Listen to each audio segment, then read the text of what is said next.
시장의 잔주름까지 들여다보는 시간입니다. 시장 클로즈업. 자, 오늘은 저희가 이분을 항상 모시는 날이죠. 매주 월요일마다 하나금융투자 여의도 골드클럽 강재영 과장을 모셔서 좀 진솔한 이야기를 들어보고 있습니다. 어서 오세요. 예, 안녕하십니까. 네. 자, 일단 그 해외 이벤트, 글로벌 이벤트부터 살펴보도록 하죠. 이번 18일부터 19일까지 FOMC가 열리게 되는데 사실 지금은 이제 우리가 블랙아웃 기간이라고 해서 이벤트가 있기 열흘 전부터는 관련인들이 좀 말을 안 하게 되는 그런 상태예요. 그러다 보니까 앞으로 어떤 결정을 하게 될 것인가 이번 FOMC에서 궁금증이 있는데 어떻게 보세요? 네, 글로벌 금융시장의 어떤 이목이 다 18일, 19일에 있는 네. FOMC를 향한 상황이죠. 과거에 이제 FOMC 말 한마디가 세계 경제를 뒤흔들었던 경험들을 다 했기 때문에 지난 10월 같은 경우에는 중립금리에 도달하려면 한참 멀었다란 말 한마디에 시장이 세계 증시의 급락을 한번 갖고 왔었고 네. 또 향후에 지난달에 같은 경우에 현재의 기준금리가 중립 수준 바로 근처에 와 있다라는 말 한마디로 뉴욕 증시가 2%대 상승이 나왔었고 그렇죠. 그래서 이런 말 한마디가 지금 이어집니다. 근데 뭐 앞서 말씀드렸다시피 누군가의 말 한마디로 인해서 주가가 급락한다고 한다면 그거는 또 시장의 기회로서 볼 수 맞아요. 있는 포인트가 맞는 얘기죠. 그래서 지금 하나금융투자연구원이 얘기했던 내용 중에 하나가 이제 금리 역전 현상이라고 한다면 이게 이제 연준의 금리 인상이 종료가 임박했다라는 어떤 좋은 시그널이 될 수 있다. 네. 이런 얘기가 나왔습니다. 소위 이제 장단기 금리 차가 역현상이 났다고 한다면 네. 그동안에는 자꾸 금리를 인상시키는 방향으로만 갔다 했는데 이제 이런 금융에 대한 경기 침체 우려들이 자꾸 나오면 나올수록 지금 금리 인상의 속도를 늦추고 이제는 다시 한번 충분히 효과를 발휘한 것 같다라고 네네. 방향을 바꿀 수도 있다. 이런 부분들이 있는 거겠죠. 결국 이제 시장에 대한 금리에 대한 예측이 뭐 특별한 의미가 있겠습니까? 네. 금리는 이제 FOMC가 주는 대로 저희는 거기에 대응만 하면 되는 포인트인 거고 그런 것들 대응하기 위해서 현 시점에서 주가가 올라오면 현금을 마련했다가 또 지금같이 어려운 경기 상황에서는 항상 기회를 주는 변동성이 큰 시장이기 때문에 다시 한번 하락 시에 매수하는 관점 이렇게 스윙 전략으로 좀 하시면서 매매하시면 될 것 같다는 생각이 듭니다. 네.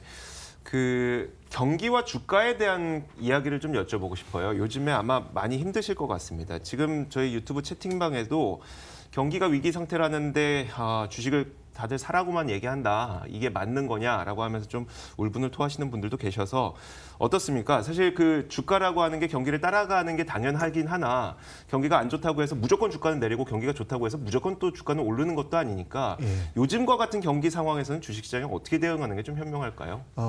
주식을 좀 매매를 오래 하셨던 분들 같은 경우에는 이런 상황에서도 앞으로의 전략이나 이런 방향성들을 잡을 수가 하는데 원활하시겠죠. 과거에 주가가 빠질 때에는 경기에 대한 전망이 상당히 안 좋은 거랑 동시에 같이 나오면서 주가 급락을 이어왔었고 그렇죠.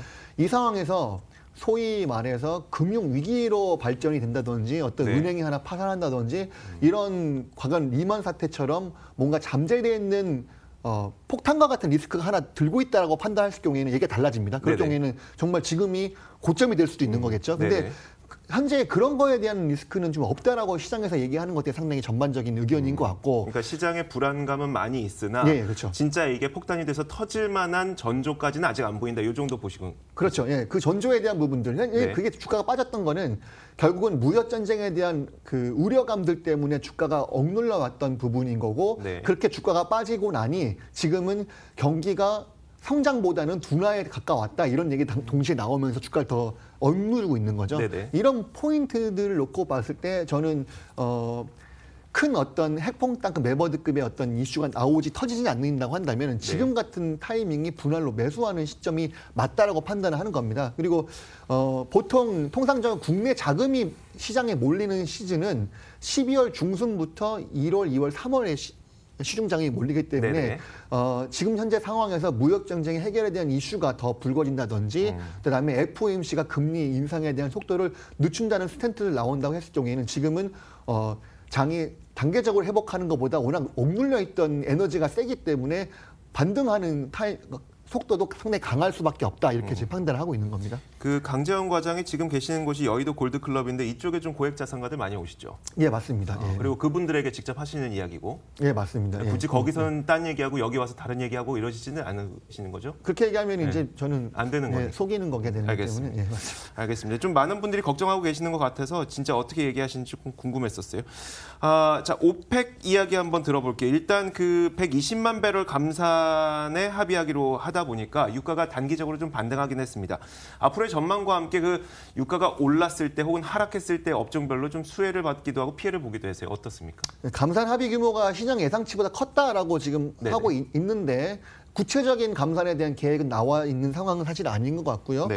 단기적으로 주목할 점은 이제 트럼프 말 한마디인 것 같습니다. 이제 하루 전까지만 해도 트럼프가 트위터를 통해서 반대한다는 의견을 나왔었고 그날 바로 유가는 급락에 네네. 연출됐었던 부분이거든요. 상당히 이제 트럼프가 말 한마디로 세계 경제를 힘들 수 있는 트러블 메이커가 네네. 된 건 상당히 맞는 얘기인 것 같습니다. 그래서 지금은 예측이 좀 어려운 상황이다라고 판단할 수 있을 것 같고 유가 하락의 깊은 조정이 받았던 이제 정유주나 뭐 LG화학, S오일, GS 이런 화학주들 이런 종목들을 정유주 수혜주라고 보고 있잖아요. 네. 그래서 결과적으로 유가가 상승이나 하락이냐 이 방향성에 대해서는 좀 판단이 좀 어려운 상황이다 현재로서는. 네. 그래서 이런 투자에 대한 부분들도 향후 움직임을 정확히 확인한 다음에 접근하시는 전략이 좋을 것 같고 근래 들어서 또 반면에 이제 항공이나 해운주 같은 경우에 조정이 지금 나왔잖아요. 네네. 나왔던 이유를 보게 되면은 분위기는 감산으로 가니까 유가는 상승하는 방향으로 갈 것 같은데 상승하기에는 조금 몇 가지 확인할 점들이 있고 그러다 보니까 기대할 수 있는 뭔가 모멘텀이 없어서 그런 종목도 덩달아 빠지는 거죠. 그래서 유가 관련주들이 양쪽에서 빠지고 있는 그런 좀 아이러니한 결과를 나오고 있습니다. 그래서 당분간은 방향성 확인을 위해서 옆으로 행보하는 유가 흐름 이렇게 예측되고 있습니다. 네, 알겠습니다.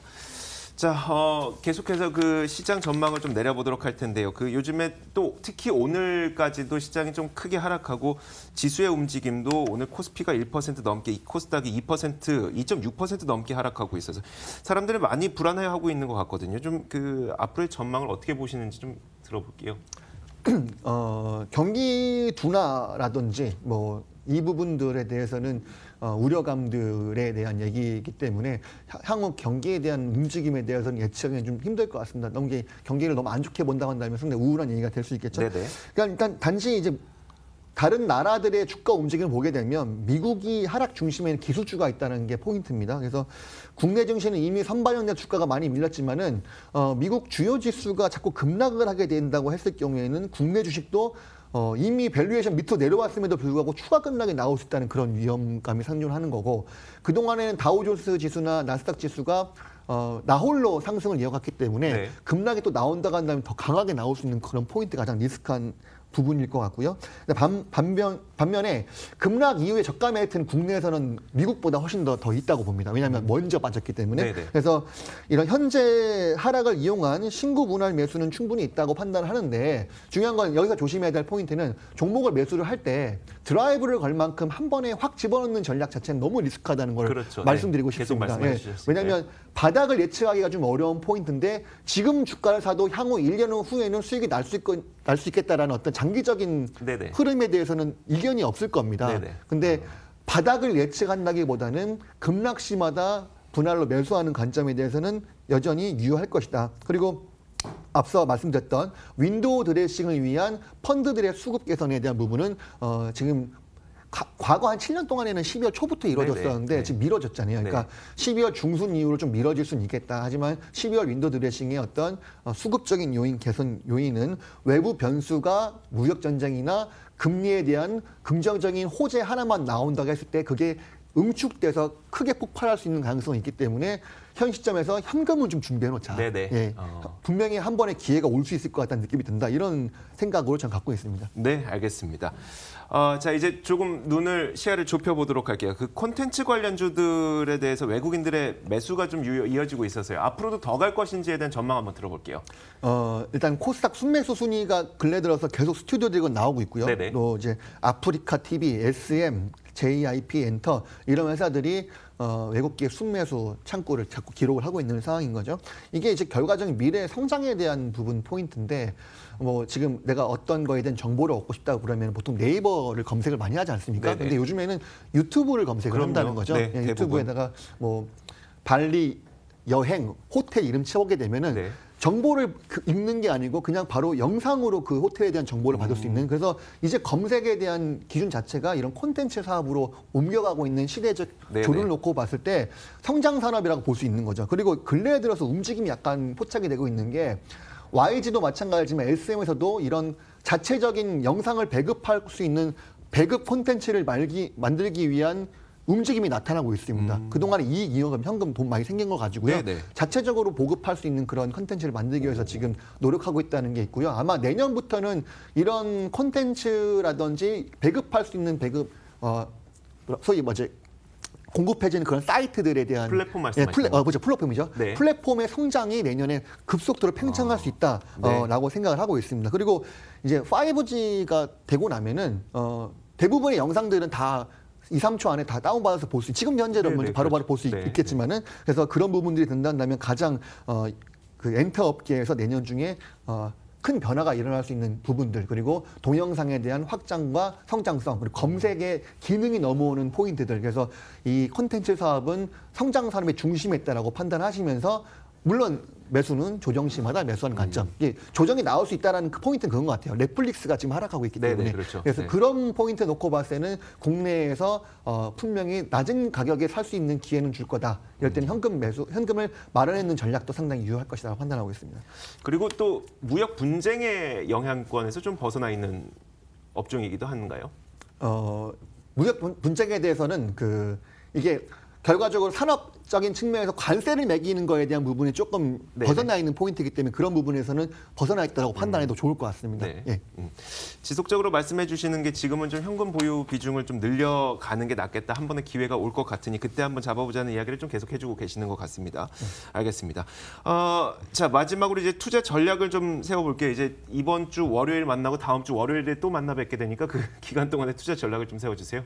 뭐 최근에 주가 움직임을 보게 되면 실적이 좋은 성장 종목들, 뭐 기술, 경기 민감주 이런 종목들이 워낙 주가가 많이 빠지는 상황이었고, 그런 종목들이 반등이 나올 거라 생각했었는데 지금은 오히려 그런 종목보다는 과거부터 낙폭이 많이 빠져있던 과대주들이 주가가 올라오는 그런 현상들이 네네. 나타나고 있다. 근래 들어서는, 그래서 현대차 같은 종목들이 주가가 오히려 많이 올라온다든지 한국전력 같은 종목들이 네. 올라오는 그런 그러니까요. 시장인 거죠. 네. 그러니까 결국은 이미 이런 종목들이 방어주 성향을 갖고 있지만 이미 낙폭 과대한 종목입니다. 네네. 그래서 그런 종목들 중심으로 조정이 나왔을 때 매수한다고 한다면은 12월, 1월 정도 장에서는 단기적인 수익 흐름도 이어질 수 있다. 그리고 우리가 그동안에 좋아했던 2차 전지나 뭐 MLCC 이런 종목들 같은 경우에는 네.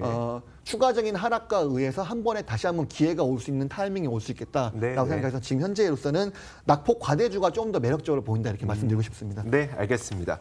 자, 이렇게 저희가 하나금융투자 여의도 골드클럽 강재영 과장과 함께 시장 클로즈업 진행해봤고요. 저희 탐나는 주식 2PM도 여기서 함께 인사를 드리도록 하겠습니다. 자, 오늘도 시청해주신 여러분 고맙습니다.